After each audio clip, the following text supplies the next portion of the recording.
What you're about to see is a Secretary of Defense being told, to his face, on camera, in front of Congress, that he has been lying to the American people from day one.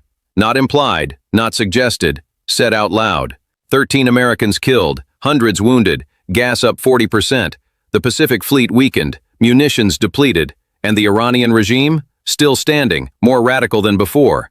That is the price tag of this war, and somebody finally read it out loud. But here's what makes this moment different from every other congressional hearing you've seen. When the congressman said it, someone tried to stop him, and the chairman gave him 5 more seconds instead. So he said every single word again. Garamendi. Thank you, Mr. Chairman. Mr. Secretary and General Kane, let me begin by thanking the men and women of the United States military for their service and their bravery. I recognize that our service members have performed with extraordinary courage and tactical skill, and they've done incredible things that our country has asked them to. Their professionalism and selfless service are not in question and never have been. What is in question is the purposes and the strategic direction of this war. Mr. Hegseth, as Secretary of the Department of Defense, you are ultimately responsible for the conduct of the Iran war. Any unvarnished review of what is happening right now in the Middle East would reveal a geopolitical calamity, a strategic blunder resulting in worldwide economic crisis. The result of Trump's war of choice is a serious, self-inflicted wound to America. It will take years and a new administration to recover from the grave damage to our standing in the world, as well as our economy and our military. We must remember that 13 Americans have been killed in action, hundreds wounded, and thousands of civilians killed, including more than 100 school children. The risk of this conflict was foreseeable. I'm certain that the Department of Defense knew that it was likely that in a war with Iran would create an international economic crisis by blocking the Strait of Hormuz and thus stopping 20% of the world's oil. Was this existential threat considered? Apparently not. During the 60 days of Trump's Iran war, critical munitions have been expended at an alarming rate, depleting magazine levels below what is thought necessary to hold China at bay. It will take years and tens of billions of dollars to restock. A significant part of the necessary Navy and Marine force in the Pacific has been removed and sent to support the Iran war. Our support of Ukraine has suffered as supplies and defense systems are diverted to the Iran war. America has lost irreplaceable aircraft, radar systems, and strategic bases have been shown to be vulnerable. The continued lengthy deployment of ships, equipment, and personnel has sacrificed readiness. We know what we have lost, but what have we gained? Let's consider that the regime in Tehran is still intact, with new and more radical leadership, as are Iran's ballistic missile and drone forces, as is Iran's ability to rebuild their military industries. Also, as is Iran's coordination with China, Russia, and North Korea, and Iran's ability to choke off global energy supplies, and their stockpile of highly enriched uranium, which they only built after President Trump shredded President Obama's Iran deal in 2017. Secretary Hegseth, you have been lying to the American public about this war from day one, and so has the President. You have misled the public about why we are at war. You and the President have offered ever-changing reasons for this war. You've misled the public about the progress of the war. While the military has executed this war with tactical success, the strategy has been an astounding incompetence, doing immense economic damage to America. Mr. Chairman, and the Mr. world. Chairman, With the personal attack on the secretary, he should have an opportunity to respond. He certainly Thank will you. when No, I... no, It is- No, at the time When I you're am doing finished. it. it's the gentleman's time. He can use it as he sees fit and add an extra 5 seconds to Mr. Garamendi's time. Thank you. You and the President are ever-changing reasons for the war. You have misled the public about the progress of the war. While the military has executed this war with tactical success, the strategy has been an outstanding example of incompetence. This war of choice is a political and economic disaster at every level. Despite the President's promise to lower the cost of living, gas prices are up 40%, and inflation is soaring so much for lowering the cost of living. The President has got himself and America stuck in the quagmire of another war in the Middle East. He's desperately trying to extricate himself from his own mistakes.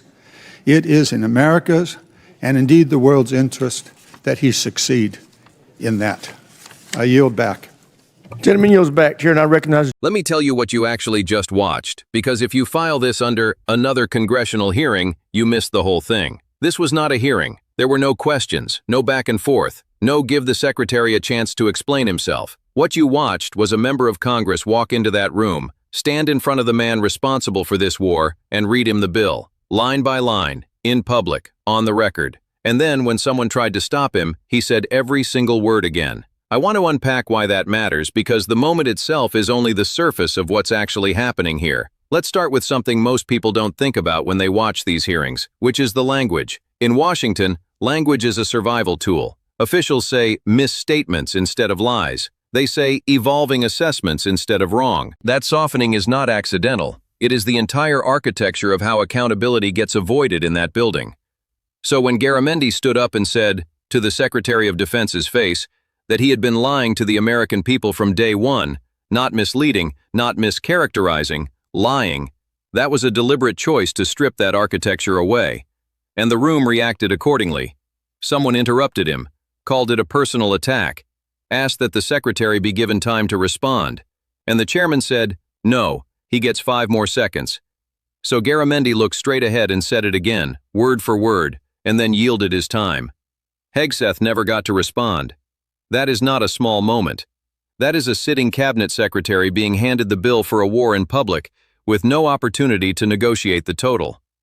Now let's talk about what that bill actually contains, because this is where I need you to slow down with me. The administration sold this conflict on a series of promises: precision, limited engagement, a quick resolution that would restore American credibility in the region. What the last 60 days produced instead reads like a case study in what happens when strategic thinking is replaced by political instinct. 13 Americans killed in action, hundreds wounded, more than 100 school children among the civilian dead. Those are not statistics.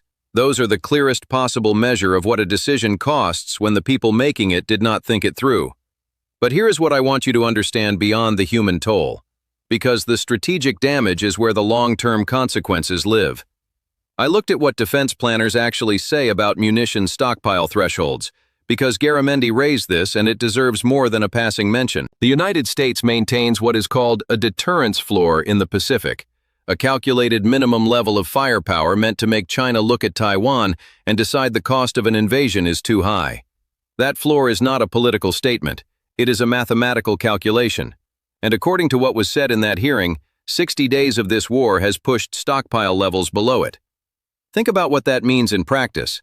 The single most important strategic relationship the United States is managing right now, the one involving China, Taiwan, and the entire balance of power in the Indo-Pacific, just got significantly more complicated because the people who decided to fight this war apparently did not model what it would cost in ammunition. And while the magazines were getting lighter, a significant portion of the naval and marine forces meant to anchor Pacific operations were repositioned to support the Iran war. Beijing is watching. Meanwhile, Ukraine is receiving less. Defense systems that were flowing to support a country fighting for its survival have been diverted, and the message that sends to Kyiv, to Moscow, and to every NATO ally calculating whether America will still be there when it matters is exactly the kind of signal that changes decisions at the highest levels of foreign governments. Now I want to talk about the Strait of Hormuz, because this is the part I cannot get past. The Strait of Hormuz is the narrow waterway through which approximately 20% of the world's oil supply passes every single day. Every serious military planner and energy economist has known for decades that threatening Iran militarily means threatening that strait. It is Iran's most documented capability, and the thing they have openly said they would use. So the question Garamendi put on the table is exactly the right one. Did the people who made this decision sit down, model the scenario where Iran moves on the strait, calculate what a 20% disruption to global oil supply does to every American ally's economy, and then decide the objective was worth that cost? Because if they did that analysis and still proceeded, that is one conversation. But if they didn't, if that foreseeable, documented risk was not seriously considered before the first strike, then we are not talking about a miscalculation. We are talking about negligence. Gas prices are up 40%. Inflation is soaring. The president who came into office promising to lower the cost of living is now presiding over an economy where a family filling up their car pays dramatically more than they did before this war began. That is not a partisan talking point. That is a direct, measurable, causal line between a decision made in Washington and a number on a gas station sign in every town in America. Here is where the lying charge becomes something more than rhetoric. The administration has offered what Garamendi called ever-changing reasons for this war. The public justification for military action has shifted multiple times. The framing of what success looks like has shifted. The assessment of how the war is progressing has been, to use a polite word, inconsistent with what independent reporting has actually shown. When a government offers changing reasons for a war, there are really only two possibilities. Either they didn't have a clear reason to begin with and are manufacturing justification after the fact, or they did have a reason they can't say publicly, so they keep rotating through cover stories until something sticks. Neither of those possibilities is acceptable. And here's the thing about tactical success that I want to be precise about, because Garamendi was careful to draw this line, and it matters enormously. The American military has performed with extraordinary skill and professionalism. That is not in question. But tactical success and strategic success are not the same thing. You can win every individual engagement and still produce outcomes no one wanted at the strategic level. The soldiers and pilots do not make those strategic decisions. The Secretary of Defense does. The President does. And right now the scorecard looks like this. The Iranian regime is still intact with new and more radical leadership in place. Iran's ballistic missile and drone forces remain operational. Their coordination with Russia, China, and North Korea has not weakened, if anything. The pressure of this conflict pushed those relationships closer together. Their stockpile of highly enriched uranium, which, let's be precise, only exists because President Trump withdrew from the Obama-era nuclear agreement in 2017, has continued to grow. So what exactly was achieved? That is not a rhetorical question. It is the question a Secretary of Defense in front of Congress should be able to answer clearly, with evidence, with honesty.